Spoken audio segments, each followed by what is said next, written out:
G'day everyone, and welcome to another Insight NBA show. This is the pickup. I am at Matty G at NBA G Wiz. This is Malley at live_my_fantasy, and we're here to give you all the latest NBA news, streams, and tips for this, which is apparently a sleeves optional podcast. How are you, Malley? Mate, and yourself? Feeling free and easy. I'm free and easy, and look, well played last week. We should say GGs. We did talk about it. Second time, you and I went head-to-head in an ESPN league last week. We're 1-1. So just this time, another Matty won.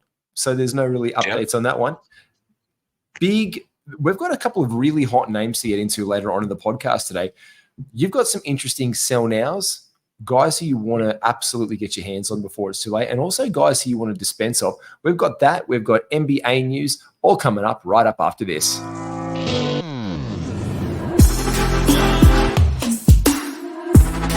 Welcome to the Ultimate Super Coach and Fantasy Sports Show. You are now listening to the Insight Fantasy Sports Podcast. Yeah, one of the things we love to do around here is a bit of NBA news. So let's get a little bit of an update from around the league, some things we've found interesting today. Yeah, apart from Rajon Rondo having weed and guns in his car, which is a very naughty boy, Malley. Very naughty Rajon. Yeah, I think, if you've been watching too much Jar, monkey see, monkey do. It is not a good time to be Rajon Rondo. He will probably be facing, I don't know, look, he's got away on bond. He's out there, but actually active players. But someone who's been inactive since December 26 has been Gordon Hayward. Word's kind of come out today that he is not going to seek a buyout from the Hornets. He is in the last year of his 4-year, $121 million contract. So he's facing 31.5. If he does get the buyout, he'd actually give up his bird rights as well, which is another payday. Mate, do you still think that because he's expiring contract, the Hornets move him? Or what do you think might happen around Gordon Hayward? Yeah, I wouldn't think so. They do the opposite of whatever logic puts forth anyway. The old your friends over in Charlotte, which is a bit of a shame. But yeah, he and Paul George are the end of an era, aren't they? So it's hard to tell how much more they've got in the NBA. Full stop. PG's obviously a broken man, just pushing through at the moment, and Gordon Hayward's been broken for a long time. He's been broken. Look, he could be a great contributor. I don't know if they're just not trying to play him in Charlotte right now, but look, I'm very curious to see if he gets moved. But I'm actually more curious to see what kind of niche value he carves out on. But he'll be one of these guys in the off season that could just find himself with the championship team very easily. He could find himself in a good organization doing it. So I think he will still have fantasy value next year in advance. I think wherever he lands, he'll be definitely, if he's a starting five guy, he showed it earlier this year in Charlotte when LaMelo was out that he's still got the talent to produce. And I think he'll definitely be a great six-man candidate next year in whatever reduced role he can get. So he's definitely going to be a fringy guy next year. The big news was obviously Julius Randle out several weeks with a shoulder injury just after he had hit form, just after he was on a hot streak. Mate, big blow for his owners. Yeah, definitely so. It didn't really seem to impact the Knicks too much today. They just kept rolling on. They found other ways to get the points that Randall puts up, and but it is a big blow. And anyone who had him is obviously pretty upset because he'd be your potentially second or third contributor on your team, depending on how deep your team and your league is. But yeah, a bit of a bummer for all parties concerned. Biggest targets we can see right there on the back one is obviously Josh Hart got the start today. He got 39 minutes in a Tom Thibodeau, which was heavy minutes. Almost put up, to be fair, a triple-double, which was huge from him. Yeah. I streamed him in. I was going to put him in. I've got Alex Caruso. We've got something coming up on Caruso later on in the pod because I'm fighting. So I picked up Hart where I could, rode him out today. He didn't hit 1-3. But he got 12 rebounds, 7 assists, and 8 points. So good numbers for Joshy Hart. But also, this is to be said that OG Anunoby was out of the lineup today, as well as Julius Randle. Hartenstein, though, the minutes, 16 minutes. We'll get to that later on and talk about them. Malley, let's get to it. Let's get to a bit of a rewind. Apart from that one, Quinn Snyder. I know you're a hypothetical trade machine legend. I know that you've been just sitting up late at night, like 29 teams in the NBA, trying to put together trades for DeJounte Murray. But Quinn Snyder has come out and told the Hawks front office he doesn't want him moved. Quinn Snyder has lobbied for the Atlanta Hawks to keep DeJounte Murray past the trade deadline, sources are telling Mark Stein. Does that break your heart, or do you just think it's all just talk about how he should be happy? Yeah, I don't know. Is this trying to increase his trade value? Is this one of those things like, oh no, he's too valuable. We would never give him away. I mean, he's played really well in a tricky role with Atlanta. They're obviously a steaming pile of garbage at the moment. They seem to not be able to. I mean, they've snuck by in a couple recently, but yeah, overall their record's a bit grim, which is funny because you look at the players they've got and the coaching staff that they have. And I feel like they're one of the teams in the league that shouldn't be losing as many games that they are. I mean, Trey's had a wonderful season. And to be fair, DeJounte's done pretty well as well. Selfishly, I obviously want him to go back to the Spurs. But no, I can't see him going there, but I also don't see him staying with Atlanta. Mate, interesting what Quinn says. Interesting little Instagram or X, whatever you want to call it, messages that he was sending out the other day. Come watch practice and see that team play together, and then watch the games and see another team. Also, if you want my job, come get it. I want to see you be told one thing in practice and used away in practice, and then the real game starts and it's a totally different game. Y'all want stats over wins, and I can't relate, sucker. That's his messages that he's putting out apart from his role in Atlanta. I was reading this going like, oh, I actually get to make decisions as a playmaker with lots of exclamation marks. And when you use a lot of exclamation marks in a sentence, you really must mean it. So that's an absolutely one. Hey, listen, you want to be heard with that many exclamation marks. We're going to do a bit of a rewind, go through today's huge 12-game slate to start your week off. Malley, let's rip through them real quickly. We talked about the Knicks a second ago. Just to pull here, we mentioned Hartenstein, 16 minutes, hasn't found it. Precious Achiuwa since the trade coming in. Jericho Sims getting 24 minutes there. Not a lot of real action. Quentin Grimes, though, again, a bump today. The Knicks, a win over the Charlotte Hornets, who continue just to roll through along. A down game for Nick Richards. Anything in these teams that you can see or we should keep our eye on minutes-wise? Yeah, DiVincenzo obviously putting up nearly 42 minutes in what was in the end a fairly blowout victory, but we know he can score. So it might be some prime time for picking him up if he's available in leagues. I got him in my 16-man league today. He was just sitting there, and I thought, while the big boys out, worrying. In a 16-man league, Jesus. Yeah, that's a little concerning. But he's obviously got a role at present until Randall comes back. As you said, OG coming back as well. He's probably not going to put these numbers up, even just with one of them returning. I think he'll stay close. I think he could lift off pretty much Josh Hart's minutes, give them to Dante DiVincenzo played 42, which was the most in the team for a start. But even dial him back into the 39-minute Josh Hart marker. And what you're going to see less of here is you're just going to see less of Josh Hart. You're still going to see these other guys chip in. Even at 38 minutes tonight, with 22 shots, it was the second most on the team. But OG Anunoby is an initiate offense player. He really gets a lot of his offense going by way of spot up threes or cuts late in the clock. He's a good screen and roller as well. Whereas the only two offensive initiators left in the starting lineup right now for the New York Knicks would be Dante DiVincenzo and Jalen Brunson. So now is the time for the next 5 weeks, which is up until playoff time. He gets a significant bump because that's how long Randall's going to be out. He's going to be on a restriction to come back out. So it's definitely time as well to keep your eyes out on Jalen Brunson. He's going to get the most significant bump because he is going to basically put the New York Knicks on his back and go absolutely nuts, I think, in the coming weeks. So I think those two are the big ones there to keep our eyes on. And then Brandon Miller continues to Charlotte too. Yeah, temper your expectations. They did play Charlotte and they did play a LaMelo Ball-less, obviously Terry Rozier-less team. So, but a Brandon Millerish, but a Brandon Millerish and Miles Bridges-ish kind of affair in Charlotte. Yeah, I think those two. What do you say? No, nothing. Just more garbage. No. I just think, look, they're crap. The Charlotte Hornets without Yeah. LaMelo Ball are just a crap team. But I think this is what we can see the minutes direction. So I think all of our hunches kind of played out that the biggest beneficiaries are like Dante DiVincenzo, Jalen Brunson, and Josh Hart will be your primary beneficiaries there. I'm really curious that today the Cavs just got over a rolling Clippers.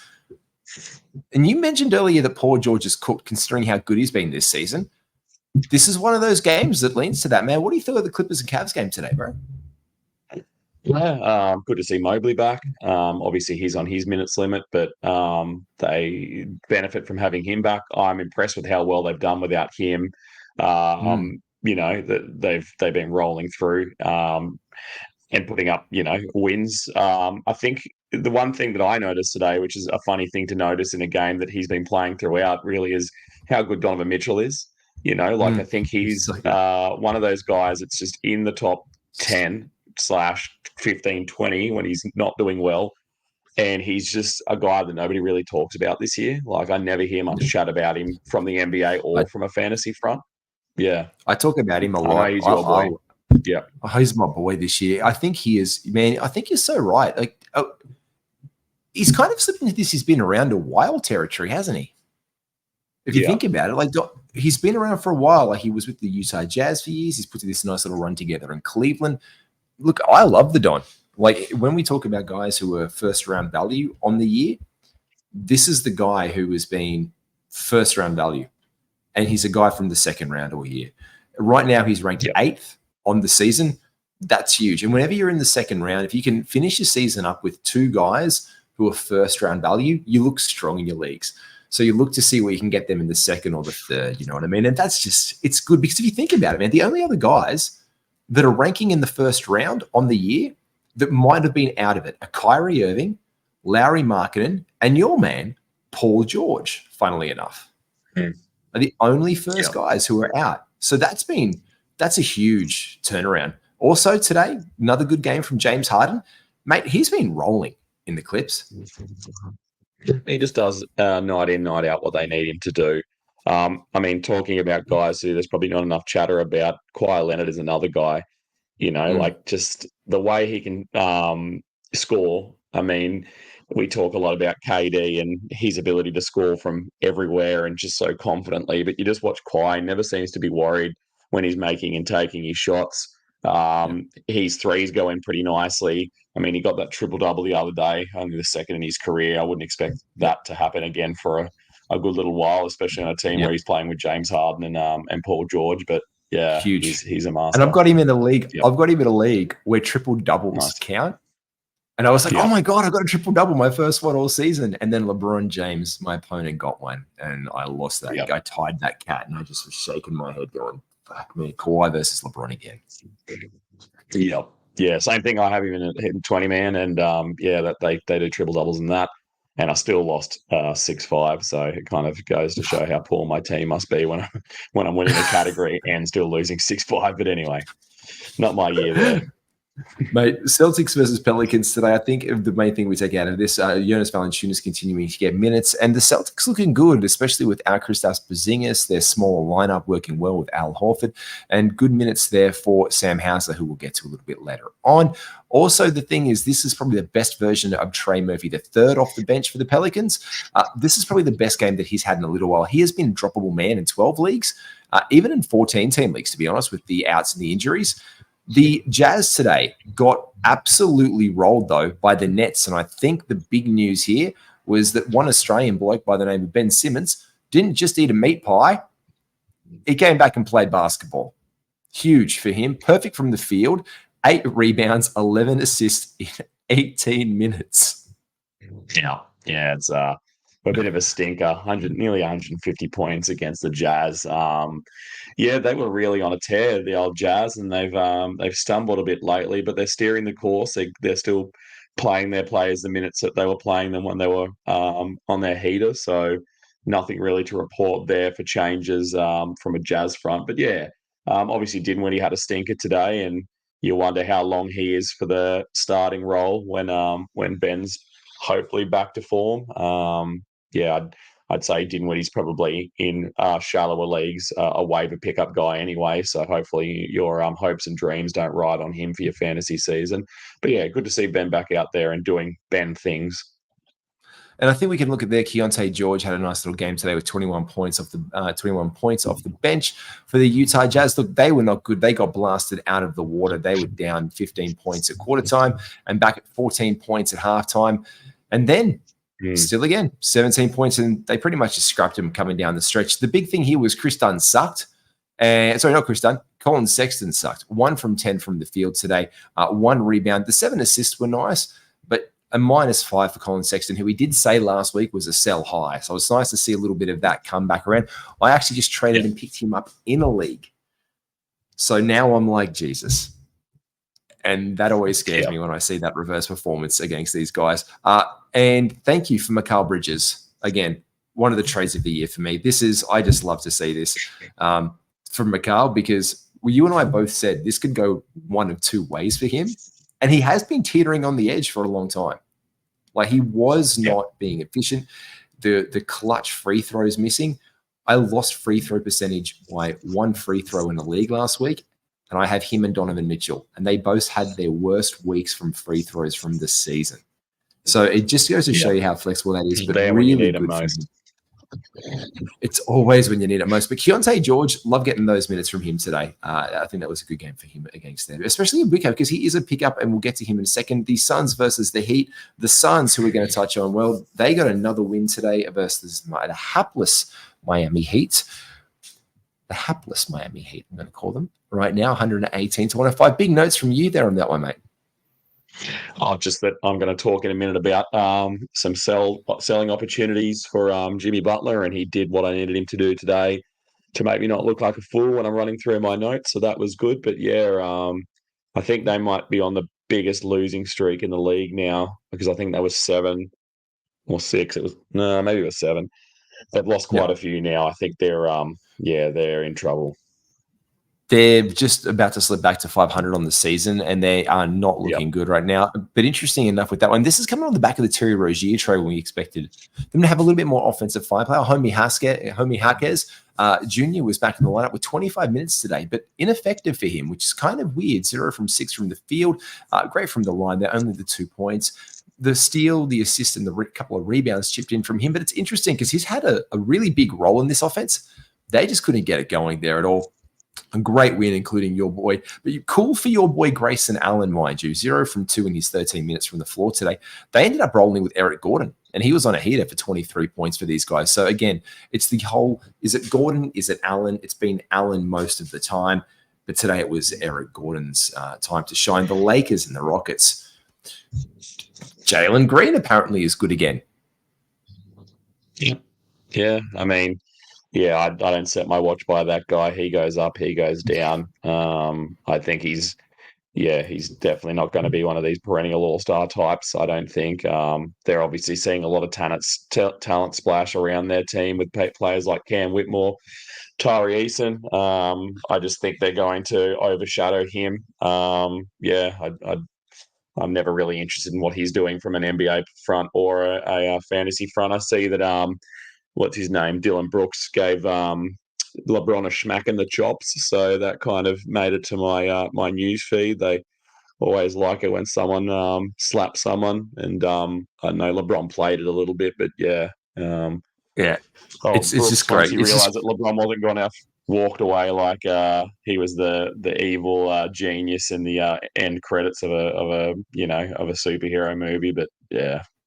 He loves himself, that bloke. He loves himself so hard. Şengün, though, 31.7 assists, a block, 2 steals, and 12 rebounds from him. Great Şengün game. This was a game, I thought the Lakers actually were on a bit of a turning it around point. They've played some really good games lately. They've been giving D'Angelo Russell some more feed. This is the kind of game we look at for Austin Reeves, and you're surprised to see him on your waiver wire at times. But this is the games where you see him on the waiver wire at times. You know, the 8 points. Yeah, he'll be dropped again tomorrow. He'll be dropped again tomorrow. This is what people see, and especially if you're in a 10-manner and you're trying to hold, even in a 12-man leagues, this is what you see and go. One of our guys that we were going to talk about maybe is a pickup streaming. I left him off the list. I'm not going to lie when we get to that. Was Jared Vanderbilt. I dropped him off for a reason at the car park because I just thought maybe not. It was his time. He's had a few really cracking games of late, but Rui Hachimura, I think they might be shopping him around, or I think they'll keep Vando. I'm not sure what's going on with their lineup. They've got some young pieces they'll move. I think the Hachimura contract is a more movable one. Yeah, Vanderbilt, he fouled out in 7 minutes, which was a shame, especially because you could have picked him up for the back-to-back. I had him today. I'm holding him for tomorrow. I don't expect him to get fouled out in 7 minutes again. He came up against Brooks. Obviously, Brooks was shit-stirring people, and he got the better of Vanderbilt, and Vanderbilt got sent for an early shower. So yeah, I've got him. I'm keeping him tomorrow. He had an amazing game in the double overtime. So good. Again, he's not that guy, but he's definitely not the 7 minute one steal guy from today. I thought because he 7 minutes was fantastic. Yeah, he tweaked his ankle in that game in their overtime win, and I didn't think he was going to play today, so I was just happy. I'll take his 1 steal and his 3 points that he got in 7 minutes because that's probably better than a 0. Can you take a massive comeback from the Sacramento Kings today, getting up over the Memphis Grizzlies 103-94? I literally I hadn't watched any of this game at all. I was just into, I think it was 11 minutes 50 to go in the second quarter when I turned it on. I was like, what the fuck is happening? Like the Grizzlies were absolutely killing 33-18 after the first quarter. They then got put a hurt on, came back, huge 26 rebound game from Domantas Sabonis. Absolutely feasting. Like that is huge numbers. Jaren Jackson Jr., only 3 rebounds. When was this guy going to rebound the ball for a power forward center? I don't know. Apparently that responsibility falls to David Roddy in this team. And now everybody's favorite Memphis Grizzly, Scottie Pippen Jr., who seems to be getting a start. He's gotten a start. He got the start today. The 3 steals, the 5 assists was nice for him. This is the team that we're going to have. I know that you and Matrix have talked about it. There's just gold left, right, and center with the Memphis Grizzlies as streaming options, Malley. And, they've played enough games together now that you're starting to see patterns in what they do. Roddy's getting rebounds and a few blocks out of position, which is interesting. Tillman obviously played all right today. He got 37 minutes, got 3 steals. That's kind of the guy he is, but they could very well put him back on the bench or not play him at all in the next game. Who knows? Jaren Jackson's still the lead scorer. That's kind of fait accompli at the moment. That's just basically what he's going to do. Scottie Pippen being in the starting lineup's a little bit interesting, but yeah, I don't know. Nothing terribly exciting me. I like that Kevin Huerter is back in the good books again in Sacramento. He's getting set. He got 17 points, I think, and he had a couple of rebounds. I think he got a steal as well, and he hit his 3-pointers. So that's good. I'm going to probably try and pick him up tomorrow. I'm thinking for the following day when I get a run out of Vandy. Vandy's probably going to go out, and I'll probably try and put Huerter in. But yeah, that's the plan as it stands. Unless you beat my game. No, I've already picked up Caruso for the next 2 games, and we'll get to that. I saw that. We'll get to I got that one. That's been on my radar for a couple of days. When you sent that through to me yesterday, I got it this morning. I was like, Jesus, who's going to add him first, you or me? Yeah. It's like sometimes I feel when we're playing against each other in the same league because we think sometimes the same way. We're just going to just go for the same guy, and then we're going to look at the waiver wire and be like, wait, he was there. Oh, Malley, fuck. It's happened a lot. Well, I had him. You had him and dropped him because I couldn't. Yeah, because I couldn't get him in. I was 2 guard heavy for my game tomorrow. I had 4 guys playing, and they were all bloody guards, so I had to drop him. And I needed a point guard. My only slot that was free for tomorrow's game slate is a point guard. I was like, oh, thank you very much, Alex. Not going to get much better. That's what. Not going to get much better than that, especially on a stream option. Who I might stick around for a while. He's been quite good lately. Talking about quite good lately, the Minnesota Timberwolves, they're back. And they beat the OKC Thunder today. This, for me, was the absolute game of the day. This was, for me, this is the reason, Malley, that they need to trade for Mark Williams if he was healthy, or a Nick Richards, or any big man. This is the reason that the Oklahoma City Thunder needed big. Sam Presti just needs to pick up the phone. 100%. Sam Presti just needs to pick up the phone and be like, hey, we're small inside. Chet's a stick. He could break. Can anybody send me a center? I've got 150,000 draft picks over the next 20 years. Who would like 4 of them for one big man? Of them. Who would like a handful for that bloke? Because that's what needs to happen right now for the OK City Thunder. They were spanked on the boards. 18 for Rudy Gobert, 10 for Karl Anthony Towns. The whole team is rebounding.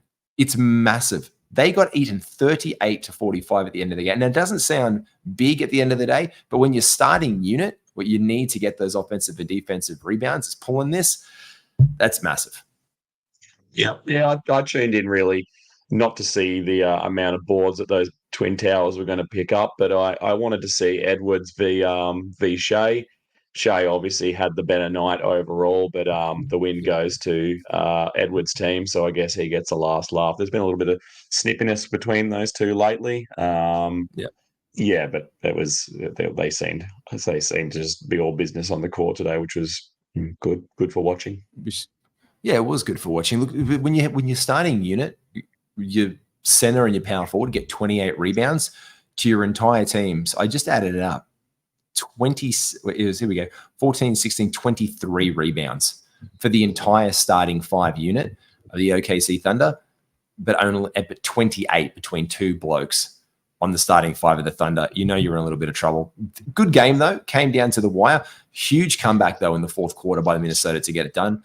And that's what it is. They're a more experienced team. They're seasoned now, and I like that for them. The Washington Wizards, in the battle of the suckfest of the San Antonio Spurs, got the win today, 118-113. The good news, I guess, for Spurs fans is Wemby's going to play back-to-backs, and his minutes restriction is lifted up to the 30s now. Good news for that. Yeah, very good news. We as Spurs fans don't want to see him get overworked. They're obviously not going to do very much this season, besides potentially pick up another first rounder. But he's a machine, and anyone who's got him in their fantasy team, obviously that's great news for them. Seeing him go into these high 20s, early 30s type minutes, and play the back-to-backs, that's awesome. Is Chetty Osman your favorite Osman?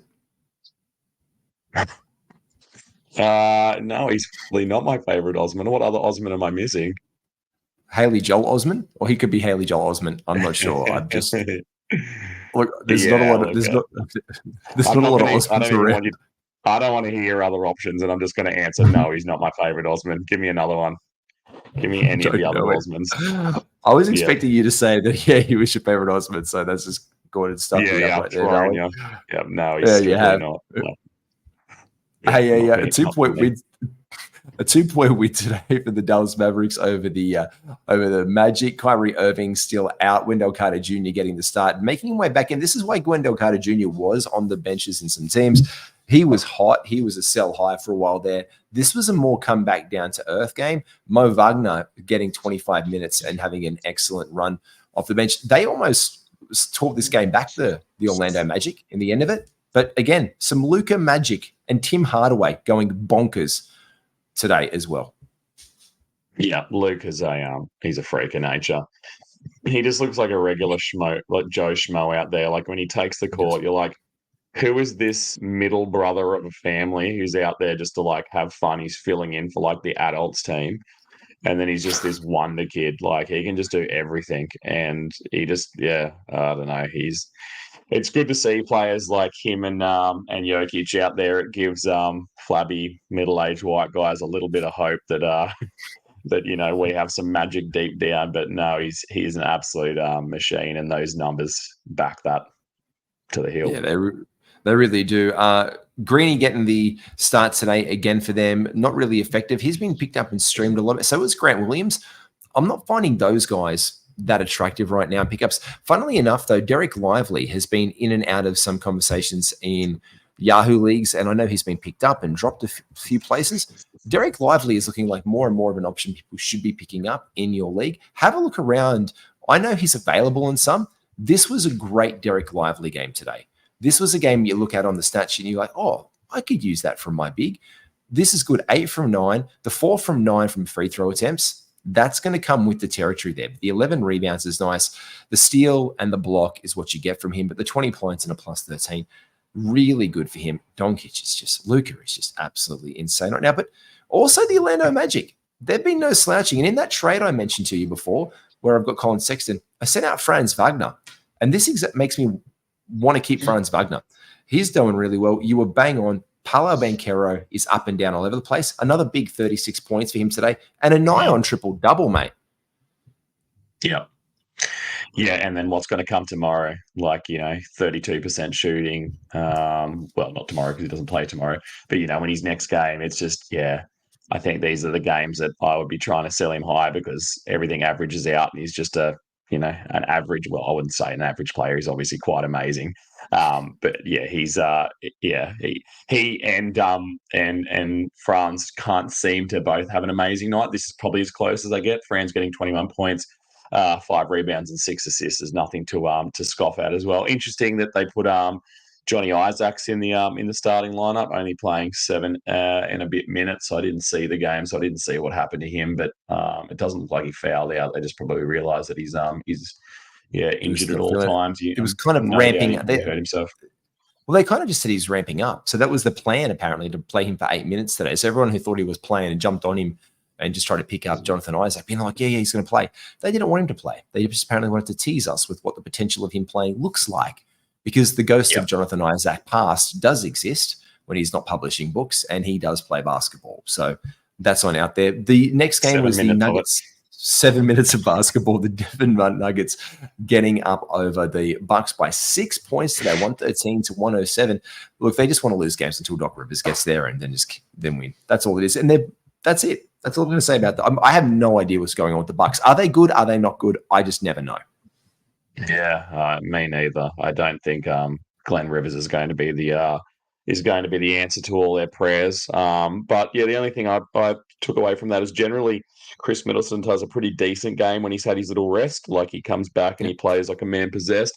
He had 5 fouls today, so he kind of limited himself, which is a bit of a shame because usually these are the days that he kind of comes back and says, "I've got the fresh legs. Let me do things." But it fell as it usually does back on Giannis to try and get him to a win, and they just couldn't stop the power of Jokic.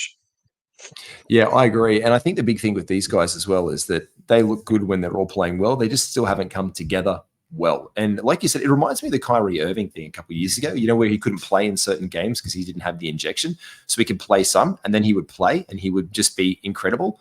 And he would play like 2 games in a week. And everyone was like, oh my God, Kyrie is so good. But if he has to go out there and do it 4 games a week, it was a little bit tougher for the bloke. So it's kind of like that with Chris Middleton this year. Yeah, and you realise that you're really dividing it by 2, aren't you? If he's putting up a 30-point game or 40-point game, that's 2 20-point games because he's missing the other one. So, yes, amazing statistics over the space of 1 game, and as an average, it looks pretty good. But yes, I guess as well, when you average it out between the 2 games, the one that he misses and the one that he plays, 20 is like, not that exciting. And I have to say this one here, because this has to be said every time we mention Kelly Oubre's name. They needed points today because Tobias Harris had came back from 2 games away being sick and just didn't have a cook in his 20 minutes. But look, they went down 104-130 to the Portland Trailblazers. A depleted Embiid, Maxey, Philadelphia 76ers, but 25 minutes from Kelly Oubre Jr. He'll give this when he's given every right to cook. Pat Beverly getting the start in there. This was a good Paul Reed game. We're going to come to him in a second, but 5 from 8, 0 from 1 from the line. He hit his 3-pointer, 6 rebounds, 3 assists, 2 blocks there for Paul Reed, and pretty much the status quo, but big games for some of the Portland Trailblazers blokes, Matty. Brogdon still doing Brogdon things. He was a game time decision, I think, and obviously he got the run and did what he does. He put up big numbers. He got close to a triple double, which he seems to keep doing, getting 6 or 7 rebounds, and he just seems to fall shy each time with getting 11 assists. But I guess the only thing that I wanted to talk about with this game is like a bigger issue, which is Embiid being a handful of games. I know Halliburton's only 3 games away as well from being ineligible to get his honours. Yeah, which is, it's I like probably most people, and I don't know how you feel about it, really puts me in 2 minds. you want to respect the players who are out there every night, because obviously, like you just said, with the Kyrie Irving situation, he looks amazing on paper, or did in that season, because he was only having to play every other game. So of course he looked like a magician. And then these other guys who are probably on the same level as he is are getting overlooked because they're having to spread their workload across a full work week. But in the other, on the other side of the coin, you don't want these players feeling like they need to come back. Obviously, Halliburton came back a bit early from his injury and lasted, was it a It game or was too two, and soon. then he was back out again. It Same was too with soon, man. Embiid. We called that on the Yep. pod last week too. When we saw that, we actually saw that coming in for us, and we said this is way too soon. Like this guy being off an injury report with that kind of sprain he must be Wolverine. I think I said last week that he had to be Wolverine. Like he just has to have some adamantium skeleton to heal that quickly or to regenerate. Yep. And sure enough, he broke. Yeah. And I think it's the same, with Embiid with his knee. I don't think he would have played as many games as he has played if it was the previous season and this rule wasn't applied. And I'm really torn. I see the merit of it, but I also see the downside of it with these players being humans and not machines, and needing to rest their bodies when they and their medical staff know that they shouldn't be out there. It's it got me in two mindsets. What do you think about it all? Man, look, when players need to rest or be healthy, they need to rest and be healthy. I think the game limit is fair, but for significant injuries, it sucks. And this guy to be able to get the honors, he's deserving of them this year. There could be like the Tyrese Halliburton clause. But then again, by extension, if you paid 25 games and were incredible, and then you had to sit out the next 40 because of injury, and then you came back and played 50 and you were incredible. Were you incredible the whole time? You don't get to go through the endurance of the 82-game season. So I do see the merit of it. I know that's been talked about a lot, especially for first team. But again, you got to think about like the reason that Jaylen Brown is being paid what Jaylen Brown is being paid is because if you get a ballot and you get on those first team, second team, third team NBA nominations, you can earn more money. So the ultimate thing for this is not just the awards itself. It's about what it can do for the players potentially in their careers to come and their next contract. Because Tyrese Halliburton was definitely all first, all second team, all third team contender this year for a guard spot. Like there's no doubt about it. The man's been incredible all year, led his team to the final of the in-season tournament. So for me, I think it comes back to I want to see them play, but if this kind of injury takes out, I think I think it should be applied to rest injuries. Like if you want to do it, and you have to have rest because it's injury management, which isn't injury management, well, that's just some bullshit. But when they're significantly injured, I think the neg is too hard for what they could return in their future value for their contracts. We're talking millions of dollars here, especially when the new one is announced. But I do want to talk dollars. I do want to talk dollars. I want to talk bonus bank dollars because we're about to do our waiver targets for the next 2 days. And these guys are going to give you a bonus, just like these players we're going to talk about for our waiver targets. Bonus bank is Australia's best side hustle. If you want to get some extra money from all of those match betting, parlay, money back, same game, multi returns things, Bonus Bank has the keys to unlock that for you. Make sure you use promo code INSIDE, get 25% off your first month subscription with that one. And they will put some bonus bills in your bank account because you will be with them. And we're going to put some bonus guys up for you now. Target acquired. Malley, talk us through these guys you got up here, our top streams for Tuesday and Wednesday. Go for it, mate. Yeah, well, the only back-to-back that we have is the Bulls. So you can see the beautiful bald eagle right there, Alex Caruso. My gift to you in our league, accidentally. Thank you. He's been a stud. He's season to date, really, beside maybe the last 3 weeks, has been a bit up and down, not being able to stay in games, not being able to start games through injury. But the going's good at the moment. He's looking wonderful. His teammate, Ayo Dosunmu, is also playing really well with Levine out and Patty Williams probably still going to be out too. Those guys are getting theirs. I'd have them for the back-to-back, no doubt, if you could play them, which I could not. And I outside could, of so that was good. And that's what's crazy. Yeah. It's a shallow league, and I had a point guard spot available, so I managed to get Caruso in. So this is what you said. It is a tougher game with the schedule this week. When you look at it, if you have the spots available, because we're going to talk about that. Because when Tuesday, mate, you said that it's a light game slate. There's 5. Wednesday is a heavier game slate with 10, but Thursday's 4. So we'll come to that. Finish off your Tuesday, Wednesdays.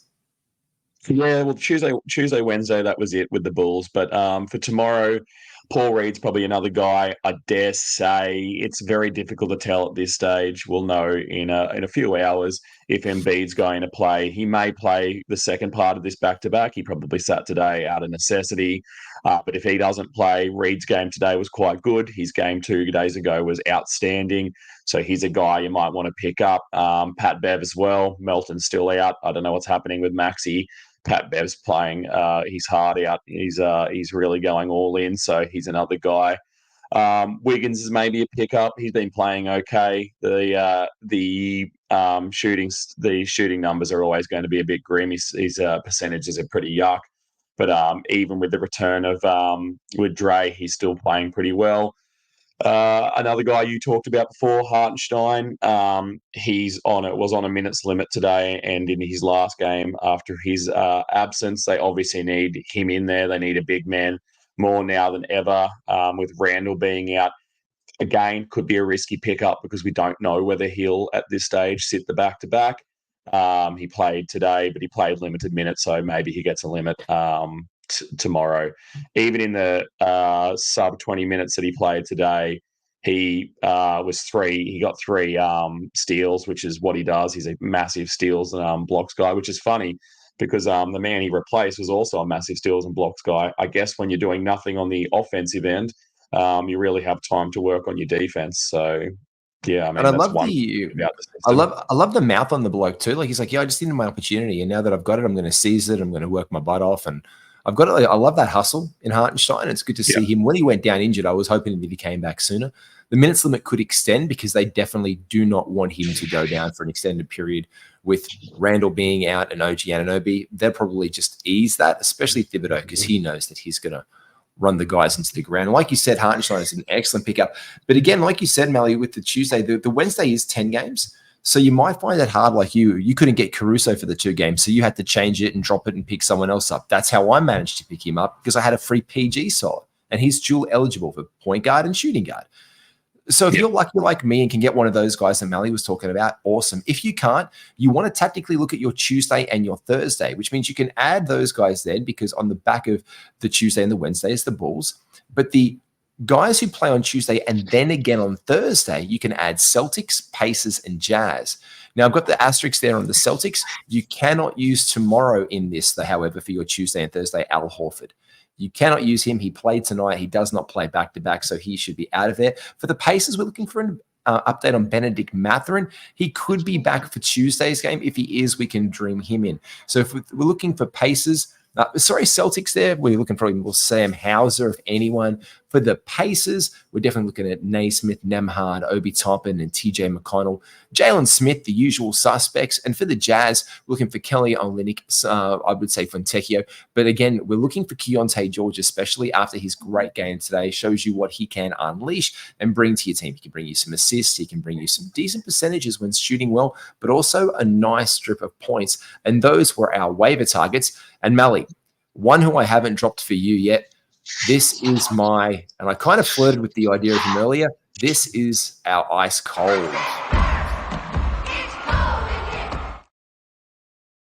It breaks my heart to say that Chet Holmgren is a buy low. And it breaks my heart because on the season, he has been around the 20th best player, 21st. But in the last week, Chet Holmgren has been ranked 73. In the past 2 weeks, he has been the 93rd ranked player. This was a guy who at his peak this season was a first round value, but his percentages have gone off a cliff. In the past week, his free throw percentage has crashed to 375. That's not very bloody good for a guy who is basically 770 for the season. And fuck me sideways and call me spanked because I have Mikal Bridges, Donovan Mitchell, and Chet Holmgren on the same team, and they all decided to collectively fucking suck at free throws last week at the same time. And that was the one category that I lost. That was a swing one. And I'm not pissed about it because I know it happens. But the other thing, you're very calm and collected about it.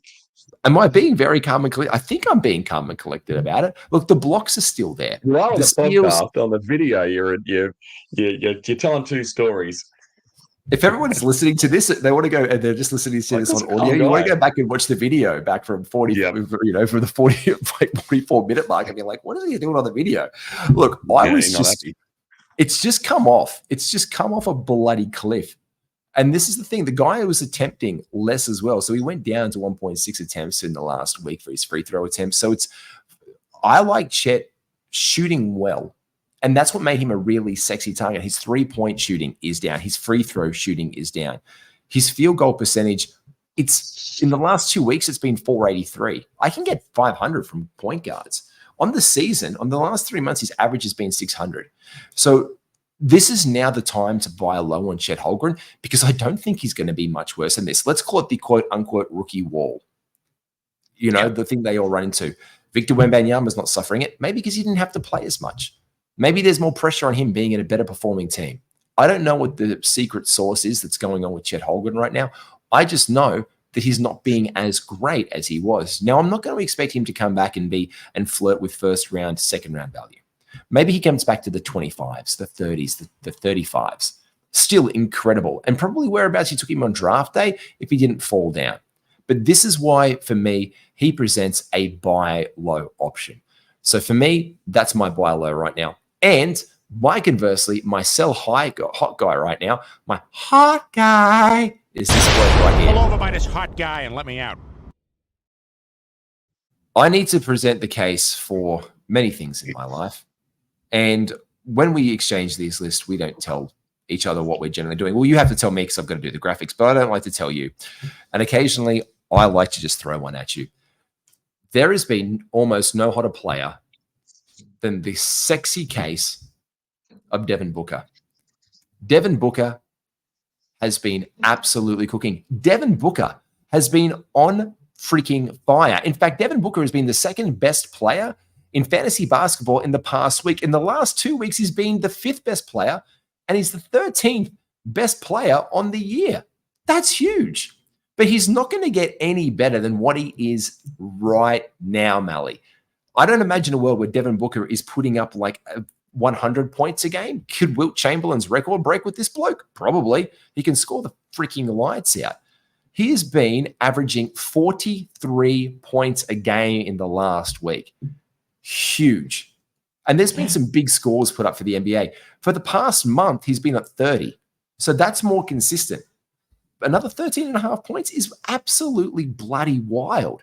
So for me, there is no greater time than he's doing that when he's getting 4 assists. He's getting 6 rebounds, 1.3 steals, 1.3 blocks. There is no better time to espouse the greatness of one Devin Booker and to sell him than right now. I rest your honor. He's been shooting in the 700s. He's a guard. That's never going to hold. I've got it written down here. It was a funny, like we've both picked old DB this round. The only thing I've said in here that you basically haven't covered is that I'd be trying to pick up a top 10 guy. I'd be looking for a Halliburton. I'd be looking for a Don Mitchell, who at the moment are not playing at all or not playing to the level that Devin Booker is, but we know their consistency. We know their role. We've got Devin Booker playing on a team with Kevin Durant, who is going to be the down to Devin Booker's up for me when it's my turn to have a little crack. Oh, it's your turn. It's your turn. Do you want to do it? Do you want to do it? You can do it. Right, Buy more. Sound fair enough? I actually sequenced that to do that for you, for this bloke. I did it for you, Malley. Look at that. Look at the expression on his face. He is outraged and shocked that he's on the time to buy list. But is that do you remember that Brooklyn Nine-Nine episode where Holt's mother was shocked and dismayed? Yes, she is shocked and dismayed. Yeah. Oh, now I just feel sad for Holt. But rest in peace. Andre Bell. there's definitely like we're obviously talking about another guy who's on the same team as Devin Booker. If you didn't know that, you probably are not paying enough attention to NBA/fantasy basketball. Does But he play for the yeah, there's Warriors? obviously Wasn't yeah, he a he's Golden one of State them. Warrior? Yeah, One of them? yeah. At some point he was. It's so many jerseys. But yeah, there's a seesaw effect, or if you're, I've got written in brackets here, teeter totter. If you're an American listener, that's the up and down fun thing at the park. But they're 5 games ago, we had KD put up 2 back-to-back 40-point games. A guy who didn't put up 40-point games in those 2 games was Devin Booker. There's only a certain amount of shots to go around on that team. Beal is obviously the third man. Well, actually, today in their game, they nearly put up the exact same stats, all 3 of them, which is interesting. It was probably the closest they've come to sharing it.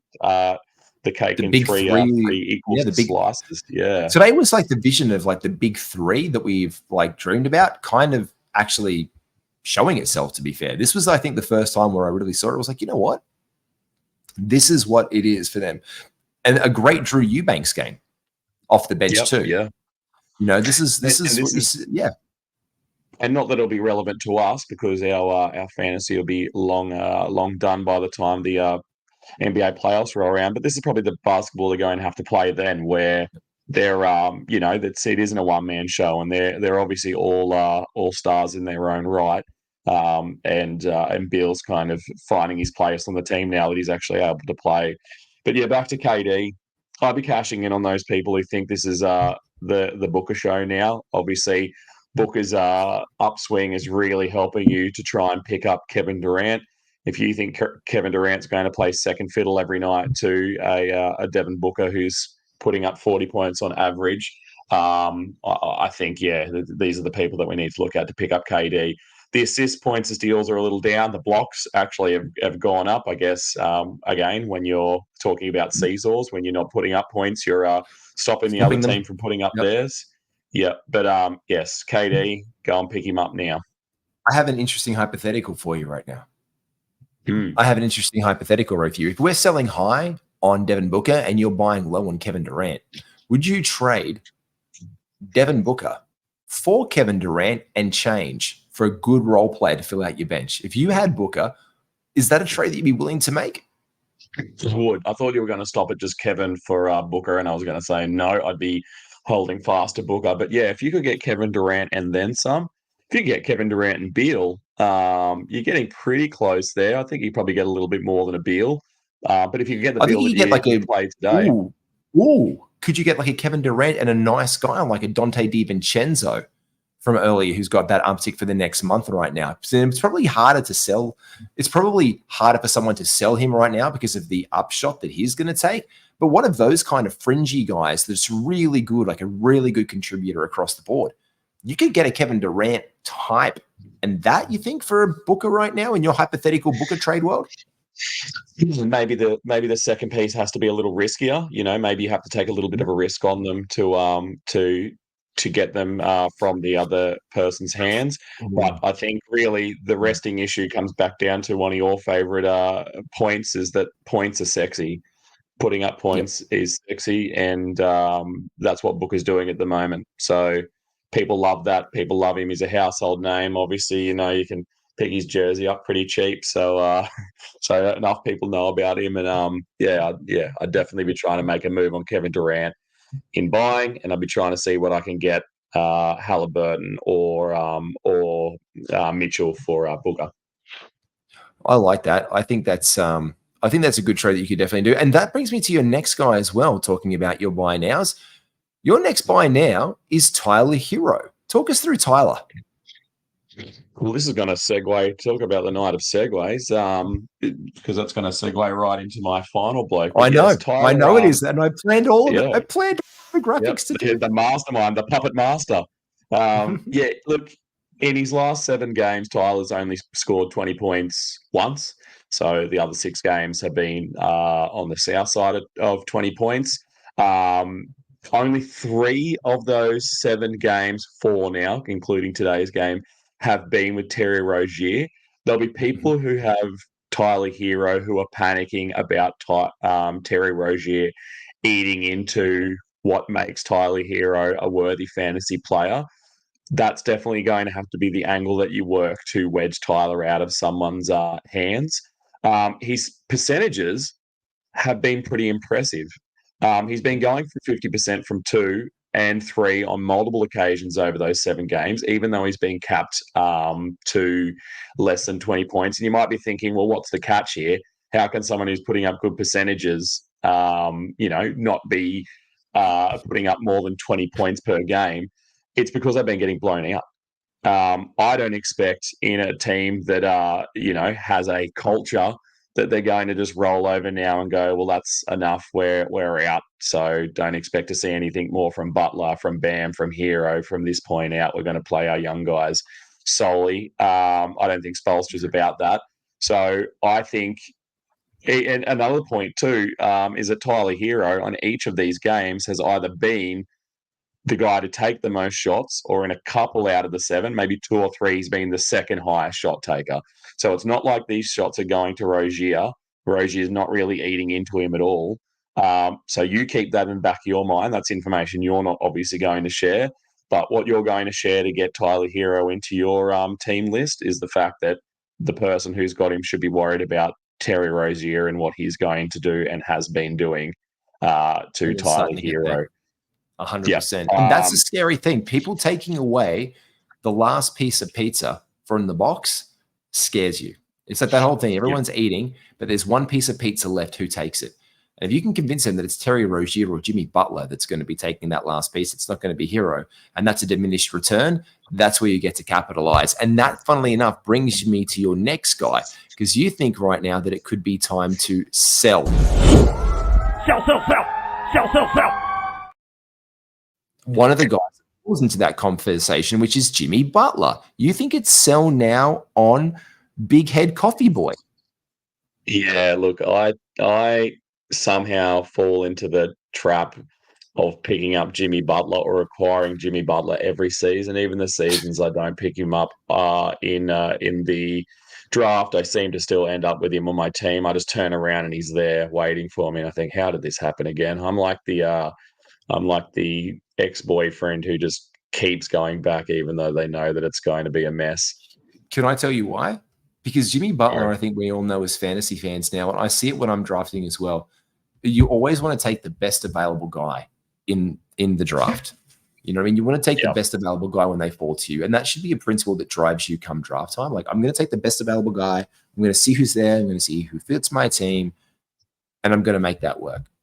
And because there's so much buyer beware on Jimmy Butler, because of how many games he misses every single season, there's always buyer beware. So he is one of these guys who perennially just starts to slip. And the older that he gets, the more he slips down. And so Jimmy Butler drops back down. So when you're drafting in the 4th or 5th round and Jimmy Butler's there in the 4th round, you're like, wait a second. When he plays, this is a top 25, 30 guy. I'm in the 40s. What am I doing?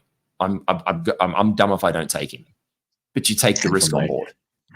And I think as well, that's probably the biggest point you need to make in this time to sell on Jimmy Butler, is you're not going to pick up peak Jimmy Butler value for your sale. You've got the 2023-24 model of Jimmy Butler, and you've got to make sure that you understand that and are realistic about it. You're probably going to have to get rid of him for a 40 to 50 guy. But I think, I almost think of Jimmy Butler like, the signs they put up in the trailer parks in Tornado Alley where it's like 7 days since the last tornado tore through. It's the same with Jimmy Butler and his injury risk. You're just waiting. You're just like, history seems to repeat itself mightily for this guy. The last few games, he's really put the team on his back, which is interesting because in the games without him, they seem to be playing quite well. And now that he's back, he's working hard and everyone else seems to not be able to get it together. It will click eventually in a Spolstra Heat team, and they'll all, in a number of games, I'm sure, turn it around. They'll break this losing streak. I'd say they'll be a little nervous now because I think you said that they were 500, so they're right on that tipping point. So this might be enough to put a bit of a rocket up them. But yeah, I think for me, I'd be looking to get rid of Jimmy Butler just because you're not going to get playoff Jimmy. Because playoff Jimmy comes about after the fantasy season's over. And I, for one, would try and find a nice, consistent, thorough kind of 40-ish type guy. And I'd get rid of the headache, It's one of those things. It is like I talked about him being the 23, 24 model of Jimmy. It's almost like when you've got a car that you love and it's time to trade it in and you're going to lose a little bit of money on it, but you think, well, if I get rid of it now, it's not going to, blow that gasket or whatever's going to happen to it. I'm not going to be out. Yeah. And, it might run for another, 100,000 Ks, but there's something that tells you that it's around, you're 3 kilometers away from a cataclysmic disaster, and you just cut your losses a little bit. Jimmy Butler is your old Toyota Supra who sits in the garage and who's really fast and he can still perform really, really well when you need him to. And it's sexy. It's there. It's one of the deleted line that's come back in.